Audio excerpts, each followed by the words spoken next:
19 रुपए का चमत्कार। एक बार एक छोटी सी बच्ची हाथ में मिट्टी का गुल्लक लेकर भागते हुए एक दवाई की दुकान पर गई।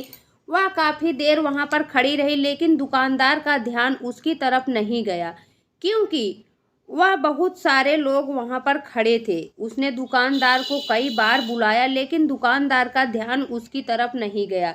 फिर उस बच्ची को बहुत गुस्सा आया और उसने अपनी मिट्टी की गुल्लक को वहीं काउंटर पर जोर से रख दिया। उसके बाद वह दुकानदार और वहां खड़े जितने भी लोग थे सभी उस बच्ची को देखने लगे। फिर उस दुकानदार ने उस बच्ची से पूछा, आपको क्या चाहिए बेटा? तो बच्ची बड़े भोलेपन से बोली, मुझे एक चमत्कार चाहिए। यह सुनकर दुकानदार को कुछ समझ नहीं आया और ना ही वहाँ जो लोग थे उनको समझ आया। सब उसकी तरफ देखने लगे। फिर एक दुकानदार ने उससे कहा, बेटा चमत्कार तो यहाँ नहीं मिलता। दुकानदार का जवाब सुनकर बच्ची को लगा कि वह उससे झूठ बोल रहा है।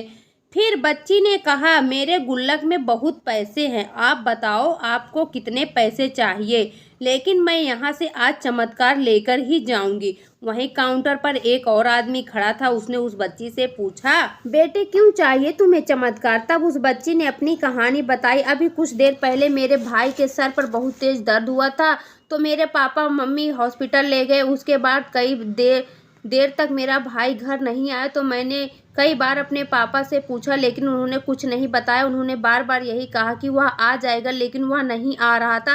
फिर मैंने देखा कि मम्मी रो रही हैं और पापा उनसे कह रहे थे कि उसके दवाई के लिए और इलाज के लिए जितने पैसे चाहिए उतने मेरे पास नहीं हैं। अब उसको कोई चमत्कार ही बचा सकता है। तब मुझे लगा कि मेरे पापा के पास इतने पैसे नहीं भी हैं, तो क्या हुआ, मेरे पास तो है। मैंने जितने भी पैसे जोड़ रखे हैं वह मेरे सारे पैसे लेकर इस दवाई की दुकान पर आई हूँ। फिर उस आदमी ने उस बच्ची से पूछा, कितने पैसे हैं तुम्हारे पास? यह सुनकर बच्ची ने अपनी गुल्लक उठाई और वहीं पर तोड़ दी और पैसे गिनने लग गई।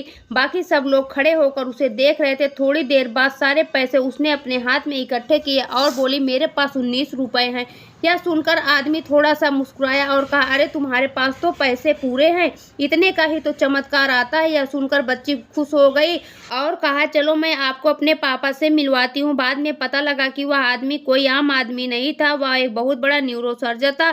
उसने सिर्फ 19 रुपए में उसके भाई की सर्जरी की और कुछ ही दिन बाद उसका भाई ठीक होकर घर वापस आ गया। फिर कुछ दिन बाद वह बच्ची, उसका भाई, उसके पापा, उसकी मम्मी चारों एक साथ बैठे हुए थे और बात कर रहे थे। तो उसकी मम्मी ने उसके पापा से पूछा, अब तो बता दीजिए कि आपने यह चमत्कार करा कैसे? तो उन्होंने अपनी बेटी की तरफ देखा और बोले, यह चमत्कार मैंने नहीं, हमारी बेटी ने की है। तो यहाँ पर एक बहुत बड़ी बात यह है जो हम उस छोटी बच्ची से सीख सकते हैं कि जिंदगी में कभी कभी ऐसा होता है कि हमें कोई रास्ता नजर नहीं आता और हम लोग हिम्मत हार जाते हैं। तब हमारे अंदर एक बच्चा होता है जो कोशिश करने से कभी पीछे नहीं हटता। वह हार मानने को तैयार नहीं होता, क्योंकि उसको ना शब्द समझ आता है।